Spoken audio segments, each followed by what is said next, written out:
أعوذ أعوذ بالله السميع العليم من الشيطان الرجيم. بسم الله الرحمن الرحيم. السلام عليكم ورحمة الله وبركاته. InsyaAllah kita mulakan pertemuan kita pada pagi ini dengan baca Ummul Quran Al-Fatihah. A'udzu billahi minasyaitonir rajim. Bismillahirrahmanirrahim. Alhamdulillahi rabbil alamin. Arrahmanir rahim. Maliki yaumiddin. Iyyaka na'budu wa iyyaka nasta'in. Ihdinas siratal mustaqim. Siratal ladzina an'amta 'alaihim غير المغضوب عليهم ولا الضالين آمين. أعوذ بالله السميع العليم من الشيطان الرجيم. بسم الله الرحمن الرحيم.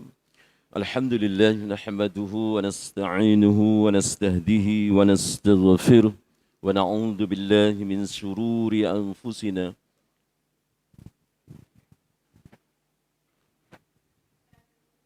semula ya. Alhamdulillah nahmaduhu wa nasta'inuhu wa nastahdihi wa nastaghfiruh wa na'udzu billahi min shururi anfusina wa min sayyiati a'malina man yahdihillahu fala mudilla lahu wa man yudlil fala hadiya lahu. Asyhadu an la ilaha illallah wahdahu la syarika lahu wa asyhadu anna Muhammadan 'abduhu wa rasuluh la nabiyya ba'dahu. سبحانك لا علم لنا إلا ما علمتنا إنك أنت العليم الحكيم. رب اشرح لي صدري ويسر لي أمري واحلل عقدة من لساني يفقهوا قولي.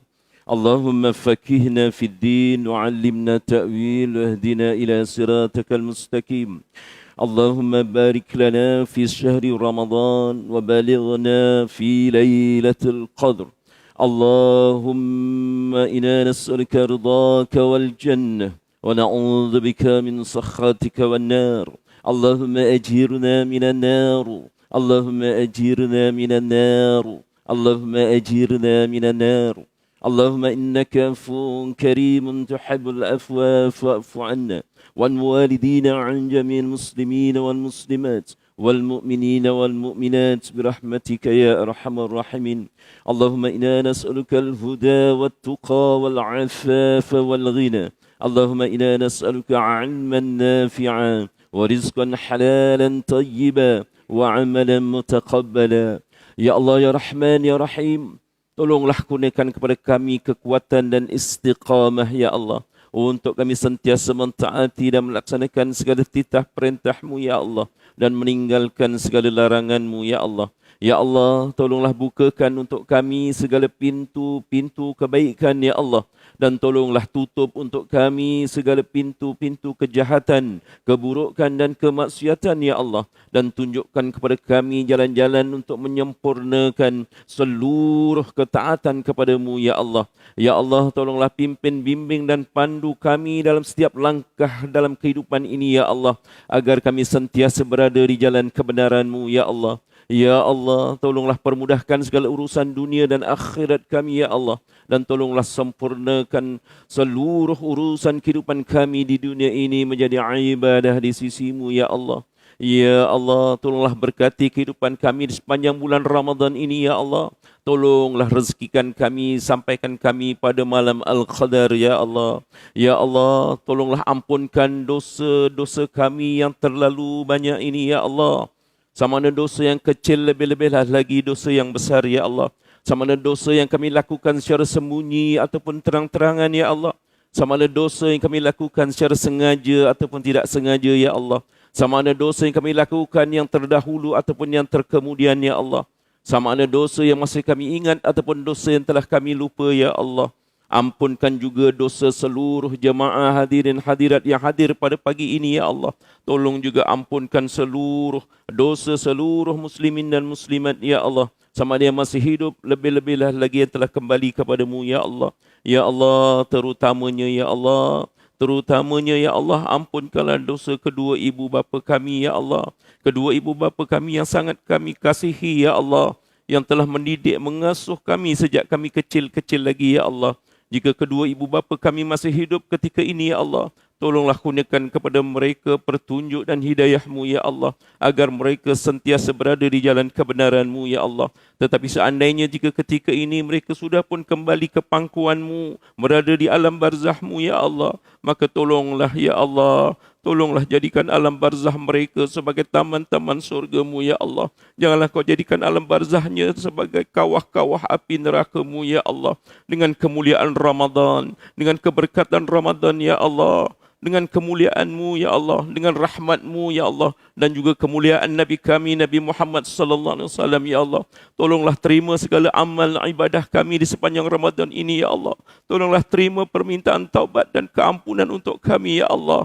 Ya Allah, kemuncaknya, ya Allah, kurniakanlah kepada kami surga-Mu, ya Allah. Surga-Mu yang terlalu mahal itu, ya Allah. Dan lindungilah kami, selamatkan kami daripada azab api neraka-Mu, ya Allah. Walhamdulillahi rabbil alamin. Wala hawla wala quwwata illa billahil aliyil azim.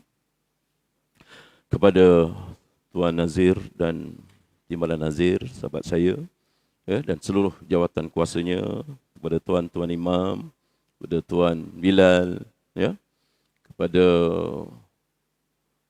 pimpinan masyarakat setempat, ya, kepada tuan-tuan guru, ustaz-ustaz, ustazah, juga yang diraikan, kepada seluruh sidang jamaah tetamu Allah. Ya, pada pagi ini marilah pada 26, ya, 26 Ramadan pada pagi ini kita sama-sama mengucapkan syukur kita kehadirat Allah Subhanahu Wa Taala. Ya, kita terus diberikan kekuatan, ya, diberikan kelapangan masa yang akhirnya menjadi penyebab ataupun asbab kita dapat berada di rumah Allah ini. Ya. Satu perkara yang kita nak sebut pada pagi ini sebagai perkongsian, ya. Pertamanya, antara amalan yang dimasukkan ataupun dijadualkan ataupun diprogramkan oleh Allah SWT dalam Ramadan ini ialah ibadah tarawih. Dan tarawih ini disebut juga para ulama sebagai amalan-amalan qiyamul lail, ya, disebut sebagai amalan sebagai pada berdiri beribadah di sebelah malam.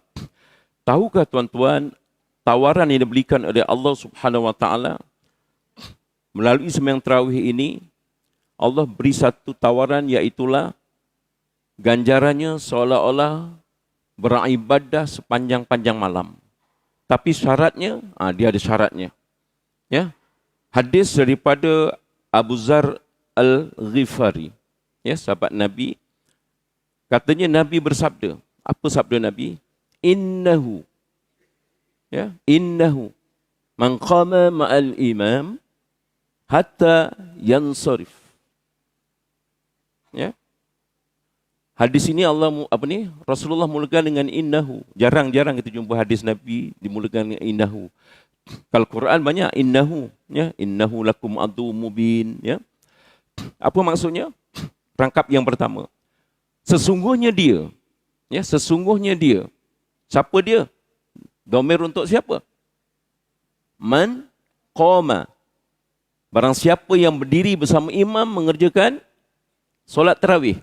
Nah, itu hu-nya, dhamirnya kepada siapa yang berdiri mengerjakan solat tarawih bersama imam hatta yansarif, sehingga imam selesai. Syaratnya kena ikut imam sampai selesai. Kalau imam buat 8/3, kena ikut 8/3. Kalau imam buat 20/3, ikut. Apa janjian ataupun tawaran daripada Allah Subhanahu Wa Taala? Kutibalahu qiyamu lailah. Akan ditulis baginya seolah-olah dia beribadah sepanjang-panjang malam. Tengok. Ya. Untung tak tuan-tuan? Ya, maknanya ini 26. Ada lagi 3 ataupun 4 hari. Saya ajak diri saya dan tuan-tuan, mari kita cari kelebihan ini. Ya. Kita macam tak berapa nampak dia punya, bila Allah sebut tawaran beribadah semalam, macam tak berapa nak grand lah, ya. Sebab dia ghaib, tak nampak. Sedangkan Allah janji beribadah sepanjang malam tanpa tidur langsung. Allah nak beri ganjaran seolah-olahnya. Syaratnya mudah aja, kita cuma amin, kita baca Fatihah, imam yang baca. Tapi syaratnya ikut imam. Jadi maknanya kena ada strategi. Saya memahami ramai yang majoritinya peminat 8 rakaat. Tak salah. Strategi lah. Dia kena buat homework. Mana yang buat 8 rakaat? Nak dapat kelebihan ni, kena cari yang 8 rakaat. Ya, yang 20 rakaat, cari mana 20 rakaat. Yang penting ialah berhenti bersama imam. Itu. Nak dapat kelebihan ini syaratnya. InsyaAllah. Pertama. Yang kedua, perasan tak tuan-tuan, dalam bacaan Fatihah ini, satu doa yang kita minta kepada Allah Subhanahu Wa Taala yang menjadi wajib doa itu. Ihdinas siratal mustaqim. Ya Allah, tolong tunjukkan kami jalan yang lurus, ya Allah. Wajib, kalau tak baca tak sah. Siapa jalan yang lurus itu? Siratal ladzina an'amta alaihim. Itulah jalan yang telah kau berikan nikmat ke atas mereka. Kita tak tahu siapa lagi mereka itu. Ditafsirkan oleh Allah dalam ayat yang lain. Siapa mereka? Minan nabiyyin was-siddiqin was-syuhada was-salihin. 4 golongan kita minta. Perasan tak tuan-tuan? Dalam setiap bacaan tarawih. Cuba bayangkan. Kalau tuan-tuan sembahyang 20 rakaat campur 3, 23. Maknanya 2 rakaat, 3 rakaat itu semua imam baca kuat. Campur imam baca kuat, kita dengar dan termasuk Fatihah yang kita baca. Makmum wajib baca. Makmum yang bersama imam, yang sempat. Kecuali dia datang imam dah nak rukuk. Ya, itu tak. Itu ditanggung oleh imam. Jadi yang datang awal, takbir sama imam, sempat baca, kena baca, wajib. Jangan ada, saya ni makmum tak payah baca. Itu, jangan ada pandangan tu. Tak sah solat kita. Ya, walaupun kita makmum, kena wajib Fatihah. Ya? Jadi bayangkan, kita baca sendiri dah berapa kali? 23 kali. Setiap rakaat. Ya? Belum lagi kita dengar bacaan imam. Juga sama 23. Berapa kali kita? Tak masuk isyak lagi. Tak masuk sunat sebelum isyak lagi. Sunat sebelum isyak. Berapa banyak kita baca? Itu sehari, satu malam. Kalau sebulan, doa ini kita minta. Ya? Ihdinas siratal mustaqim. Kita minta pada Allah. Dan bukan kaling-kaling yang kita minta. Jalan siapa? Jalan Nabi. Siddiq, orang yang benar. Batu orang yang berjihad jalan Allah. Allah, orang yang syahid jalan Allah. Dan orang-orang yang soleh. 4 golongan kita minta. Bukan kaling-kaling, tuan-tuan. Jadi kalau kita dah minta 4 golongan yang baik-baik macam ni, tiba-tiba luar sembahyang tergamak ke kita nak beli nombor ekor? Tergamak ke kita di luar solat kita nak ambil rasuah? Tergamak ke kita nak curi pisang orang lain? Ni pisang betul. Ya? Tergamak ke kita nak jadi scammer? Tipu orang sana, tipu orang sini. Dalam solat kita minta 4 golongan. Minan nabiyyin was-siddiqin was-syuhada was-salihin. Ini benda-benda yang kena adaptasi. Dalam solat kita adapt dalam kehidupan kita. Masalah kita ialah kita tak adapt dalam kehidupan. Kita baca beria-ia dalam solat tapi kita pisahkan dengan kehidupan kita. Solat tinggal di atas tikar sejadah. Hidup kita pisahkan dengan solat. Ya. Jadi pagi ini 26 Ramadan, mari kita transfer bacaan kita, kita menghayati bacaan kita dalam solat, kita transfer dalam kehidupan kita. Apatah lagi kalau kita lihat bacaan Fatihah yang kita dengar imam baca 23 kali kalau 20 rakaat. Fatihah dimulakan dengan Alhamdulillahirabbil alamin. Segala puji bagi Allah, Tuhan pentadbir semesta alam. Allah takbir ni bukan alam dunia ni saja. Semesta alam. Galaksi-galaksi yang ada seluruh 7 petala langit, 7 petala bumi. Ada galaksi lain daripada dunia ini ribuan jumlahnya tuan-tuan kalau buka dalam Google. Semuanya itu dalam pentadbiran Allah. Allah yang mentadbir. Maknanya kita sangat kerdil. Kalau memahami itu dalam kehidupan kita, tiba-tiba kita lantik jadi pemimpin. Tak kira lah pemimpin kampung, pemimpin daerah, pemimpin negara. Tiba-tiba Allah suruh berhukum dengan sesuatu hukum dari Al-Quran, kita boleh lawan. Agak-agak tergamak ke kita? Kita dah baca dalam Fatihah, Alhamdulillahirabbil alamin.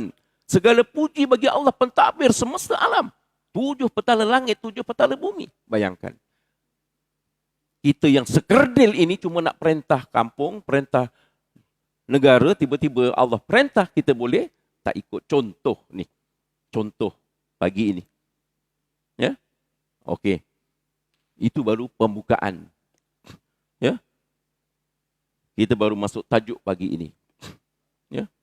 Hari ini masjid tak sediakan serapan, tuan-tuan. Ya, tak ada serapan lepas ni. Jangan tanya ada serapan. Jadi kita masuk tajuk.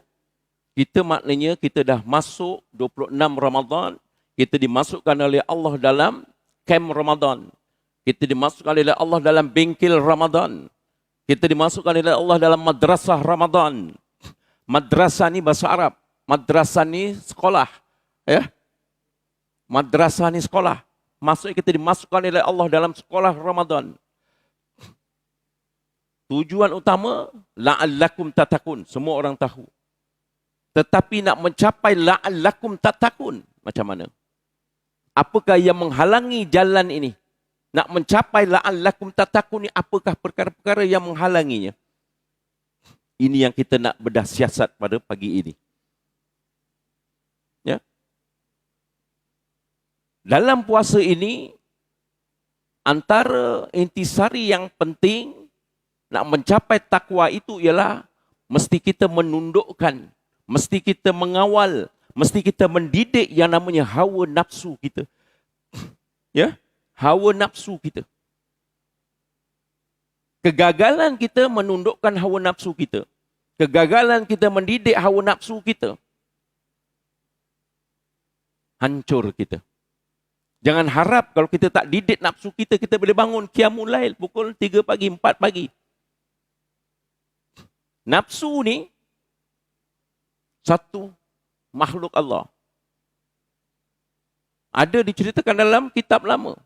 Sejarah penciptaan nafsu. Ya. Macam mana disebut? Bila ditanya oleh Allah, nafsu ni siapa kamu? Engkau, aku. Tengok punya kurang hajar punya nafsu ini. Ya, sehingga diseksa oleh Allah SWT. Ya.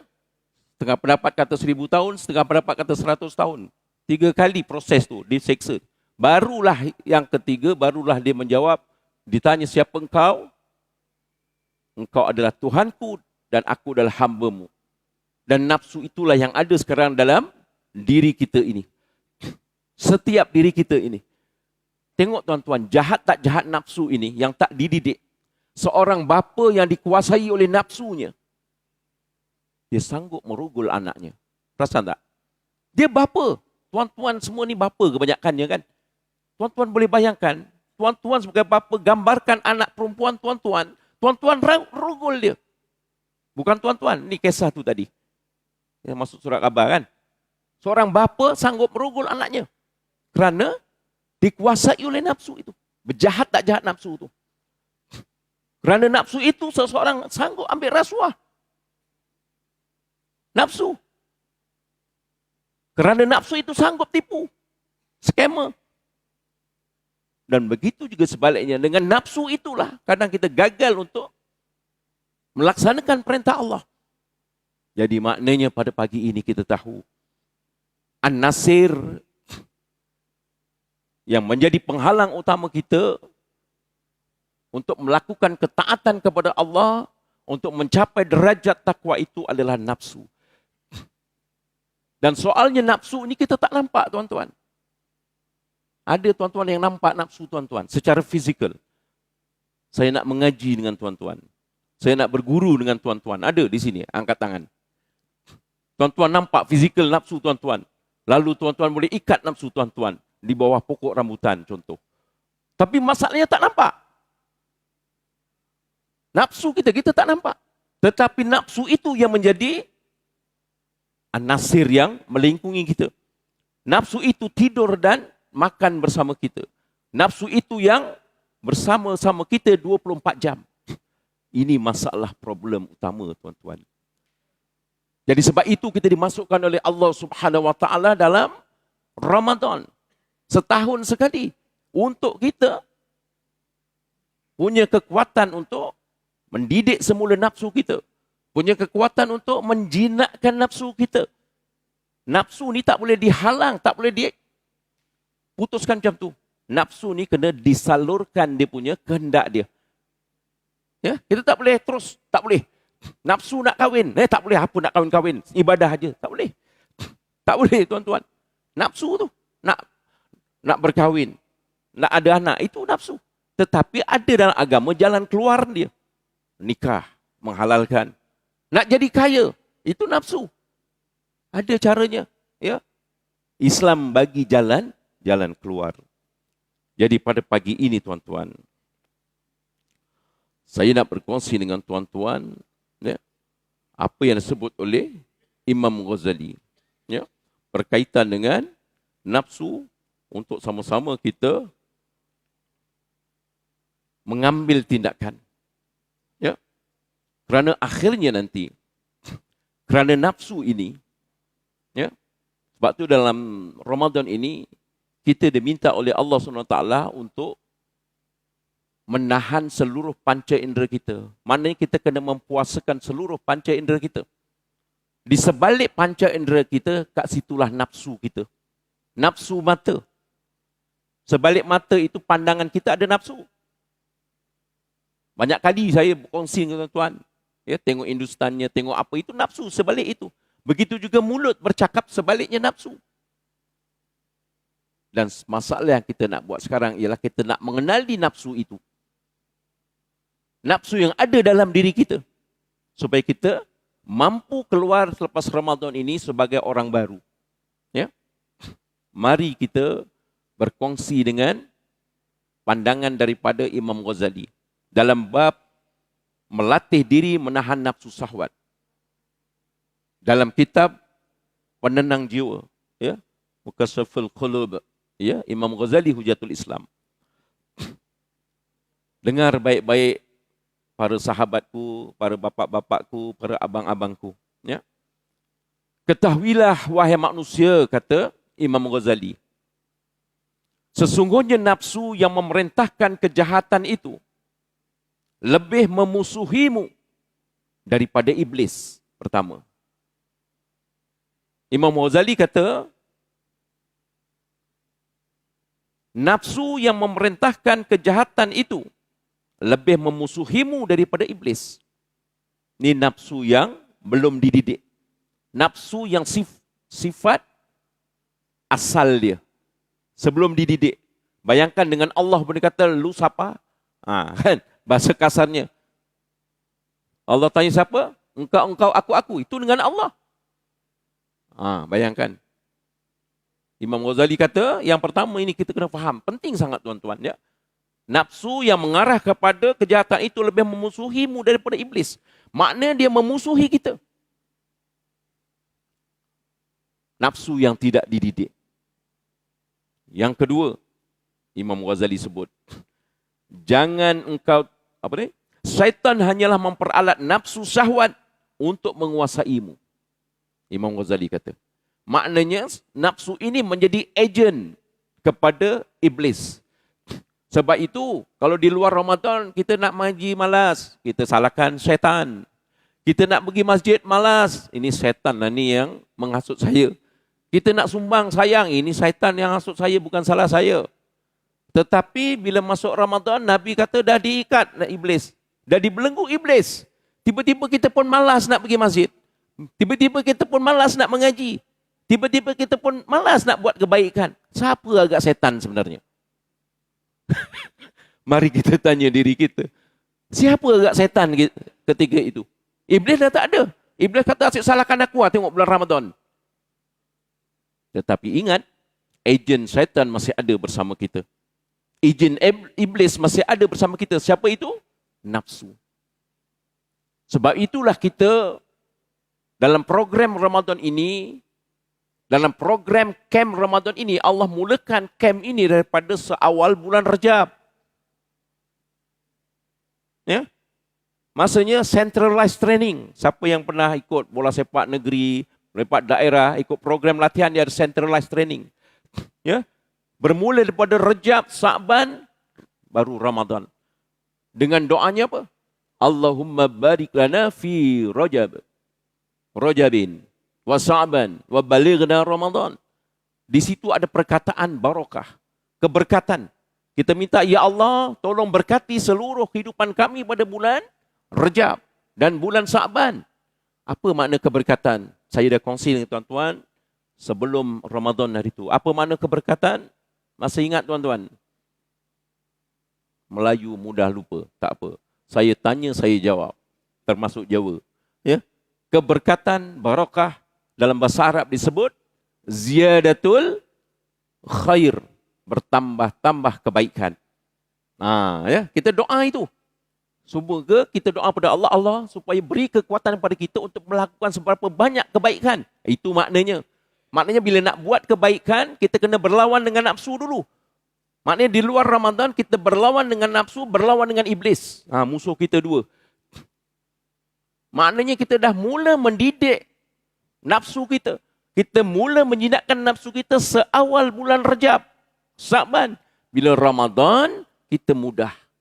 Tetapi kalau Rejab pun kita tak didik nafsu kita, Sa'ban pun kita tak didik nafsu kita, tiba-tiba masuk Ramadan kita nak bangun. Ataupun awal Ramadan pun kita tak mula didik nafsu kita. Tiba-tiba 10 malam akhir kita nak bangun Qiyamul Lail. Kalau tuan-tuan yang boleh buat macam tu, saya tabik spring. Saya tabik spring. Ya? Ini program latihan yang disediakan oleh Allah Subhanahu Wa Taala. 7-5 minit tuan-tuan sekarang. Tuan-tuan tak ada nak pergi teh tarik pagi ni kan? Tak ada nak beri roti canai kan? Jadi tuan-tuan duduk tenang-tenang, niat iktikaf dalam masjid, ya, sambil memohon keampunan daripada Allah, sambil duduk minta ampun. Ya, sebab bulan Ramadan ini syahrul maghfirah. Minta doa, doa untuk kita, doa untuk keluarga kita, untuk mak bapak kita arwah. Ya, minta dalam majlis yang penuh keberkatan ini.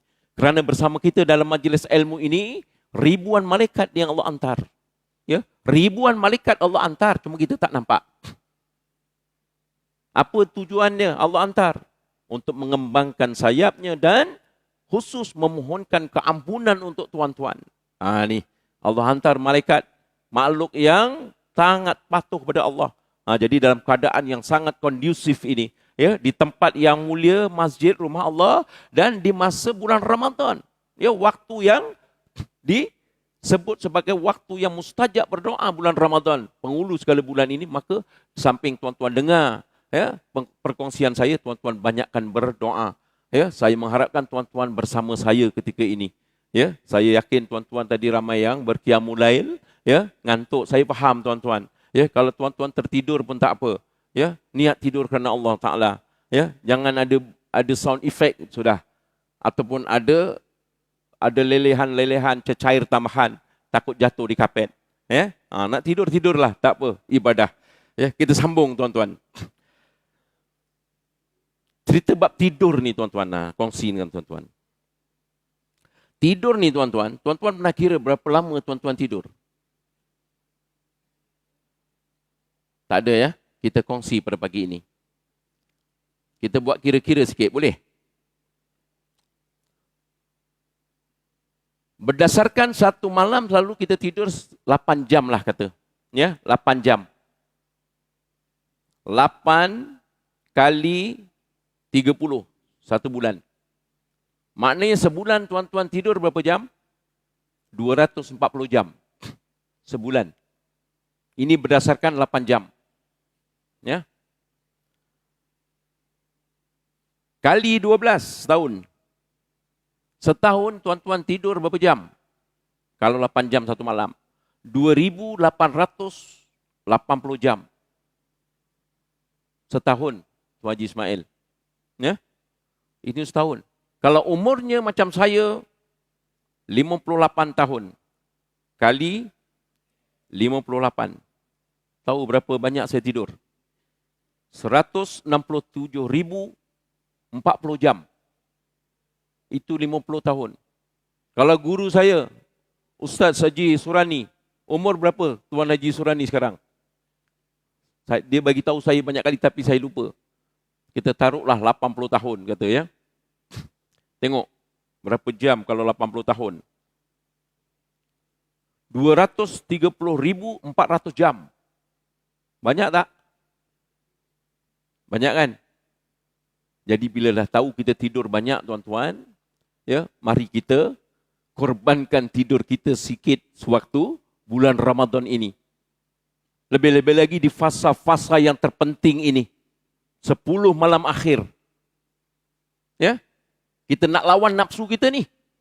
Kerana nafsu kita lah yang suruh kita tidur banyak. Tidur ni sebahagian daripada kehendak nafsu kita. Sebab itu tidur ini ada tidur yang boleh membawa ke neraka tuan-tuan. Perasan tak? Tidur boleh membawa ke neraka. Tidur yang macam mana? Tidur lepas sembahyang Isyak ataupun lepas maghrib terus tidur tak sembahyang Isyak. Sampai subuh pun tak bangun sembahyang subuh. Bangunnya pukul 9 pagi. Maknanya berapa waktu tak sembahyang? 2 waktu. Tak sembahyang. Kalau dia tak terjaga langsung, dalam agama tidak ditaklifkan. Tetapi agak-agak, tuan-tuan lah, agak-agak logik tak? Daripada lepas maghrib tidur, langsung tak terjaga langsung. Langsung, nyenyak sangat, macam tidur mati. Kebiasaan ni saya lah, tuan-tuan pun sama agaknya. Mesti tengah terjaga kalau yang biasa sembahyang. Belum sembahyang kan? Maknanya kalau kita dah terjaga, lepas Isyak terjaga, kita sambung tidur. Tak apa nanti. Terjaga nanti. Subuh pun macam tu. Kita dikejutkan oleh Allah, kita tak bangun. Ini tidur yang boleh membawa ke neraka. Ni. Maksudnya bahaya tidur ni. Ya, kita dah tahu berapa ratus ribu jam. Ya. Okey, balik pada tajuk perbincangan kita pada pagi ini. Ya. Kita tahu sekarang bahawa nafsu adalah ejen kepada iblis untuk menguasai kita. Iblis punya tugas utama untuk menguasai kita dan menyesatkan kita. Itu kerja hakiki iblis. Tetapi bulan puasa dia tak ada, maka ejennya yang bekerja untuk iblis. Bila nafsu itu tidak dididik, bila nafsu itu tidak dijinakkan. Okey, sambung. Dah 7:10. Janganlah engkau tertipu oleh nafsumu, kata Imam Ghazali, dengan segala angan-angan dan kepalsuan. Apa maknanya? Iblis, nafsu ini sentiasa akan membawa kita untuk berangan-angan. Dan angan-angan itu bentuknya ada kepalsuan. Engkau pakai kereta kancil aja. Cuba kalau kau dapat pakai Camry, kan seronok. Ataupun dapat pakai Wildfire, kan seronok, kan hebat, balik kampung, raya-raya pula ni, semua respect. Itu nafsu. Salah ke kita nak bercita-cita pakai Wildfire? Tak salah. Tak salah. Kancil nak upgrade Vios, kancil nak upgrade pakai, tak kira lah apa pun. Itu nafsu kehendak. Kita kena salurkan, saya cakap tadi, dengan cara yang halal. Cari rezeki yang halal, usaha yang halal. Usaha jangan sampai terlupa nak sembahyang. Usaha untuk rezeki jangan sampai tak ada masa nak pergi masjid. Kita ni semua pengurus. Kita ni semua manager. Manager bahasa orang putih. Manager ialah manage. Manager nama jawatan dia. Kerja dia manage. Ya? Manage masa kita. Yang Allah beri pada kita. Ni. Dan kita manage juga sekali uruskan nafsu kita. Berapa ramai dia menjadi pengurus bank. Dia pengurus negara, pemimpin negara, tapi dia gagal mengurus nafsunya. Ya? Dan bisikan daripada nafsu ini bentuknya adalah kepalsuan. Ini bagi nafsu yang tidak dididik. Sambung lagi. Watak nafsu. Ini tengok watak nafsu. Apa kata Imam Ghazali? Watak nafsu kita. Ya? Watak nafsu adalah merasa aman. Ini pertama. Imam Ghazali kata nafsu ni aman aja. Umurnya dah 90 tahun. Pun aman aja. Tak semualah. Ini bagi yang tak didik nafsunya. Umur dah 90. Alah, baru 90. Padahal 90 tu anytime. Dia injury time. Bila-bila masa Allah akan cabut nyawa. Bila-bila masa Allah akan ambil untuk kembali menghadap Allah SWT. Tetapi dengan nafsu yang tidak dididik, umur 90 pun dia rasa aman saja. Ya. Dan begitu jugalah tempat-tempat yang lain. Ya. Apalagi wataknya, suka berlengah-lengah. Sama juga tadi, aman dan suka berlengah-lengah. Tengok waktu dah pukul 1. Nantilah dulu Zuhur masuk 1.21 contoh. Dah satu suku, nantilah baru satu suku. Sudahnya Allahu Akbar, masuk Zuhur, masih kat kebun contoh.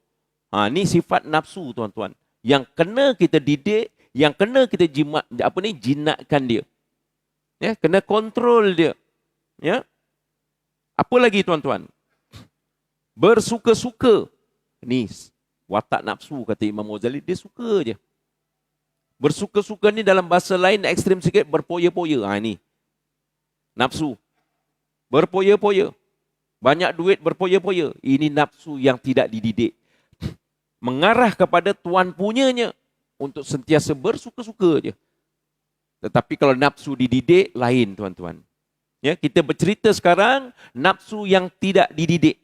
Nafsu yang menghalangi kita untuk berjaya keluar menjadi insan yang bertakwa selepas keluar daripada Ramadan. Ini ceritanya. Ya. Dan yang terakhir watak nafsu ini kata Imam Ghazali ialah malas. Ya. Nafsu yang tidak dididik kata Imam Ghazali dia sifatnya malas. Nak baca ngaji pula. Nak baca Quran malas. Kalau saya tuan-tuan lah kalau tak paksa nafsu kita malas ke suka baca Quran. Kalau saya malas tuan-tuan, jujur. Kalau saya tak paksa nafsu saya. Itu memang watak asal dia kata Imam Ghazali. Malas. Tapi kita kena didik dia, kita kena paksa dia, kita kena dera dia, baru kita mampu nak baca Quran. Begitu juga nak bangun malam, bukan senang. Qiyamul Lail pukul 4 pagi, bukan senang nak bangun. Tuan-tuan tengok, kita boleh bangun kencing, tak ada masalah. Boleh bangun buang air besar, tak ada masalah. Kena pula yang berak mencret. Mencret tahu mencret? Mencret ni berak air yang orang Melayu. Ya, berak air, kena keracunan makanan. Ya, sampai tak sempat pakai seluar, pakai kain plekat aja. Sampai pedih lah kalau yang keracunan kan. Baru keluar nak berak lagi. Kita ada masalah nak bangun. Tetapi nak bangun Qiyamul Lail tuan-tuan, nafsu akan menghalangi bersama iblis. Bayangkan. Sebab itu kalau program Qiyamul Lail tak akan seramai program berbentuk hiburan. Hiburan memang minat nafsu. Dia akan ajak, dia akan tarik. Jom pergi, jom. Dia nafsu. Tetapi kalau untuk Qiyamul Lail nafsu kata, alah, ini kan cuti. Cutilah bro. Dia cakap dengan tuan punyanya macam tu. Kau muda lagi bro. Biarlah yang tua-tua tu macam Cikgu Jasman, macam Imam Jamil, biar dia dah nak mati. Dia ingat orang lain aja nak mati. Dia tak mati, dia ingat. Ini nafsu yang tidak dididik. Ini masalah kita. Nak keluar menjadi la'allakum tatakun. Ini halangan kita pagi ini kita bercerita. Malas. Sebab itu kita kena lawan malas kita. Lazy. Ya. Kita kena lawan malas kita. Dalam bulan Ramadan, berapa banyak kelebihan yang Allah beri kepada kita.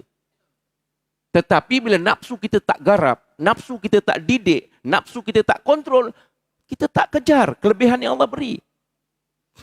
Contoh apa dia? Dalam hadis yang sahih, Rasulullah sebut, ya, daripada Abu Hurairah, Nabi kata, "Man qama fi lailatul qadr imanan wa tisaban ghufira lahu ma taqaddama min dzambi." Man qama fi lailatul qadr. Barang siapa yang bangun beribadah pada malam Lailatul Qadar, imanan dengan sepenuh keimanan, maknanya semata-mata kerana Allah. Wahtizaban, kerana mengharapkan keredaan Allah dan untuk mendapatkan ganjaran daripada Allah, maka tawaran daripada Allah apa? Ghufira lahu ma taqaddama min dzambi. Akan diampunkan segala dosanya yang lalu. Tengok. Tawaran daripada Allah Subhanahu wa taala. Tetapi kalau kita tak garap nafsu, kita tak ada kekuatan nak bangun. Duk sibuk tengok. Tak adalah pokok pula ke bawah ke dulu kan. Banyak cerita itu. Kita sekarang 10 malam akhir ni tinggal 3-4 hari saja. Kita jangan tengok tanda-tanda itu. Kita ketepikan. Kita kejar betul-betul. Kita gembling tenaga yang kita ada. Kita pecut betul-betul. Buat pecutan. Bila sebut pecutan ni lain dengan larian. Larian ni lari. Tapi bila pecut ni, ya, perkataan pecut ni ialah seolah kita lari 100 meter, tinggal 10 meter yang terakhir. Macam mana, boleh bayangkan, macam mana kita memecut nak menang. Itu orang yang ada ilmu masuk dalam bulan Ramadan. Orang yang tak ada ilmu masuk dalam bulan Ramadan, dia pecut dulu mula-mula. 10 meter, 20 meter awal tu, 100 meter, dia pecut betul-betul. Masuk 50 meter dah mula ngelempuruk. Masuk 10 meter air dah langsung tak nampak. Ini tertipu. Ustaz Kamal Asyari, sahabat saya, sekarang dah YB. Dia kata, jangan jadi hantu raya pada 10 malam akhir. Apa makna hantu raya? Dia tak sempat nak sembahyang tarawih, tak sempat nak qiyamul lail sama dekat rumah ke masjid kerana sibuk membuat persiapan hari raya. Itulah disebut hantu raya. Ya, harap saya dan tuan-tuan tak masuk dalam kategori ini. Ya. Okey. Sambung. Ada lagi tuan-tuan. Terima kasih kerana masih bersama saya. Jika engkau rela menuruti rayuannya, kata Imam Ghazali. Nya itu domir kepada nafsu itu. Ya. Jika engkau rela menuruti rayuannya, hancurlah engkau. Hancur ni maksudnya lah, hancur kehidupan kita di dunia ini, hancur dengan arti kata bukan kita tak kaya. Yang mengikuti nafsu ni kadang kaya raya. Rumahnya besar, keretanya besar, jawatannya besar, semua besar. Termasuk isterinya pun besar, saya sebut semalam. Dalam tazkirah Jumaat. Tetapi, hancur di sini maknanya hancur kehidupan akhirat. Apa maknanya di dunia rumah kita 5 tingkat? Apa maknanya kita hidup di dunia Mercedes menjalar? Apa maknanya jawatan kita besar? Kuasanya besar. Tetapi di hadapan Allah kita, merana di hadapan Allah, dia masuk neraka. Kita tak mau macam tu. Kita nak rumahnya besar, tapi dia rajin istiqamah. Pergi masjid, sembahyang jamaah. Jawatannya besar, digunakan jawatan itu untuk membangun Islam, untuk membantu membangunkan Islam. Bukan jawatan yang besar itu diguna untuk membenam Islam. Ini contoh je, tanpa merujuk mana-mana. Kita tak mau hartanya banyak, tapi dapatnya daripada yang haram, dibelanja ke haram. Kalau boleh, cari yang halal. Kalau bukan boleh, memang wajib. Dan gunakan yang halal itu untuk membantu. Itu bonus. Ya, Itu makna hancurlah engkau. Jika engkau lambat memperhitungkannya, kata Imam Ghazali. Maknanya kita lambat mengambil tindakan. Kita dah tahu dah sekarang perkongsian kita, inilah musuh dalaman kita. Musuh dalam selimut kita. Gunting dalam lipatan yang ada dalam diri kita ialah nafsu. Nafsu yang tidak dididik akan membenamkan kita. Akan menghalangi kerja-kerja ketaatan kepada Allah Subhanahu Wa Taala. Ya? Jadi kita dah tahu macam ni, kita mulai saatnya ni kita kena sentiasa berwaspada melihat nafsu kita. Ya, nafsu kita perlu kita perhatikan sebab sifatnya kita tak nampak. Jadi kita kena perhati, kita kena selidiki dalaman kita. Ya, dalaman kita sebab nafsu ni dalam diri kita. Kita kena lihat dalam diri kita kemampuan yang ada diri kita. Setiap kita ni semua ada Allah beri kemampuan. Tetapi soalnya kita guna atau tidak kemampuan itu untuk kita mengawal selia, untuk mengurus dan mendidik nafsu kita. Seterusnya, jika engkau lambat memperhitungkannya, lambat ambil tindakan, tentu engkau akan tenggelam, kata Imam Ghazali. Maknanya tenggelam, nafsu kata buat jahat, suruh buat ini ikut saja. Maknanya nafsu menonggang kita. Termasuklah tadi, nafsu kata rogol. Nafsu kata curi. Nafsu kata ambil. Walaupun bukan haknya. Ini maknanya tenggelam dalam melakukan kemaksiatan kepada Allah Subhanahu wa taala. Jika engkau lemah melawannya, ni. Ya, Imam Ghazali memberi amaran kepada saya dan tuan-tuan. Jika engkau lemah melawannya, melawan nafsu yang ada dalam diri kita, lalu mengikuti keinginannya, lemah, kita tak mampu nak lawan, kita ikut dia. Nafsu yang tidak dididik itu, tentulah kemuncaknya apa? Tentulah dia akan melemparmu ke neraka. Tengok. Nafsu yang ada dalam diri kita, yang kita tak didik, yang kita tak jinakkan, akhirnya, kalau kita lambat memperhitungkannya, maka akhirnya nafsu yang ada dalam diri kita, dia akan melemparkan kita dalam neraka Allah. Kita berlindung kepada Allah. Jadi, pagi ini kita sudah tahu. Ya, kita diminta oleh Allah untuk mempuasakan seluruh panca indera kita.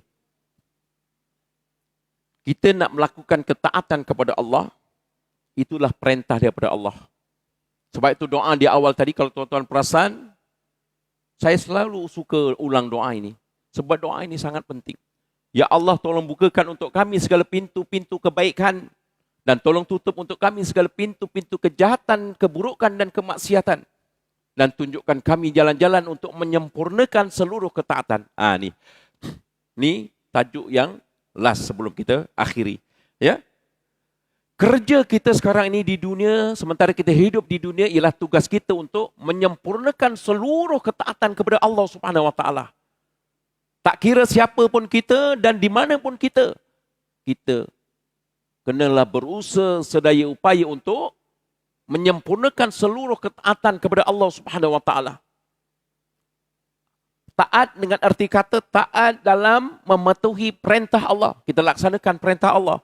Taat dalam arti kata meninggalkan larangan Allah. Itu juga ketaatan. Dalam semua segi. Sebagai suami, dia ada tugas-tugas suami, kewajipan suami. Maknanya kalau kita tak buat, maka kita sedang mendurhakai Allah SWT. Bukan kita mendurhakai isteri. Isteri betul lah kita menganiaya dia. Tetapi dengan Allah, kita sedang membuat dosa dengan Allah. Kalau kita seorang pemimpin, tak kiralah pemimpin kampung, daerah, negara, kalau kita tugas sebagai pemimpin, kita tak jalankan sebagai pemimpin yang digaris pandukan oleh Allah Subhanahu wa taala, kita sedang bermaksiat dengan Allah Subhanahu wa taala. Kullukum ra'in wa kullukum wa mas'ulun 'an ra'iyati. Setiap kamu adalah pemimpin dan kamu akan ditanya tentang pimpinan kamu. Termasuklah sekecil-kecil pimpinan, kita memimpin diri kita. Allah akan tanya tu. Ya, tuan-tuan. Jadi soalnya sekarang, kita nak menyempurnakan seluruh ketaatan kita. Dan ketaatan kita, kita zahirkan melalui panca indera semua yang ada. Kita buat sembahyang, kita pakai panca indera kita. Sebab itu dalam sembahyang ada rukun, contohnya sujud. Ada rukunnya, ada anggota, berapa anggota yang kena terlibat dalam sujud? 7 anggota. Ya, begitu juga kalau nak buat rasuah, pun anggota juga. Berjamaah juga dia. Mata yang tengok. Janji kat mana nak ambil duit tu. Contoh, kat sini. Maka mata itu yang tengok jalan. Kaki yang akan bawa. Telinga yang akan dengar. Tangan yang akan terima. Sebab itu di hadapan Allah, tangan ini akan menjadi saksi. Sebab itulah dalam bulan puasa, kem Ramadan ini, Allah latih kita.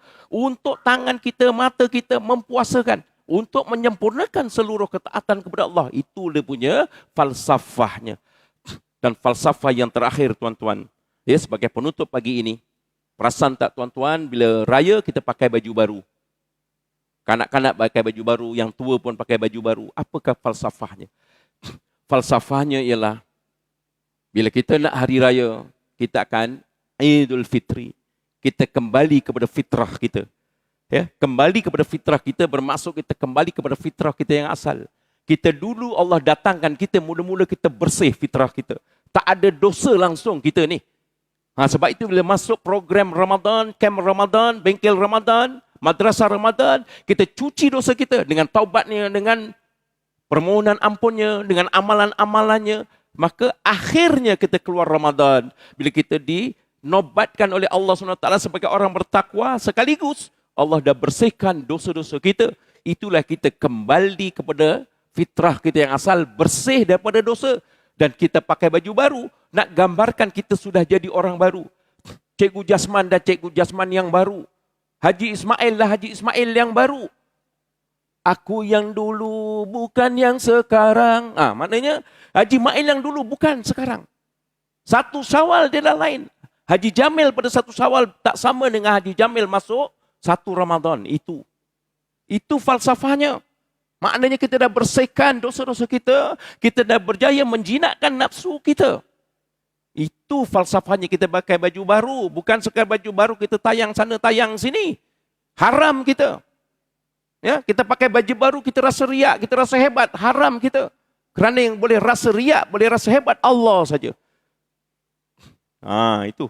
Ya, maknanya perkongsian saya akhirnya, ya, falsafahnya kita nak jadi orang yang baru. Keluar Ramadan kita menjadi orang baru. Keluar Ramadan kita kekalkanlah nobat ataupun title takwa itu bila Allah beri pada kita, kita kekalkan ya, sampailah Ramadan akan datang. Maknanya kita kontrol lah. Jangan tak tengok TV masa bulan Ramadan saja. Tak tengok Hindustan bulan Ramadan saja. Keluar Ramadan kita semua tengok. Ni dah tak puasa, semua ditengok. Amoy ditengok, apa ditengok. Sama, kita latih Ramadan, kita bawa di luar Ramadan. InsyaAllah. Saya rasa cukup setakat itu. Mungkin ada yang nak masak monjong hari ini. Ya, nak cari ayam, nak cari ketupat. Ya, jadi rasa cukup setakat itu. Ya, perkongsian kita untuk pagi ini semoganya ada manfaatnya.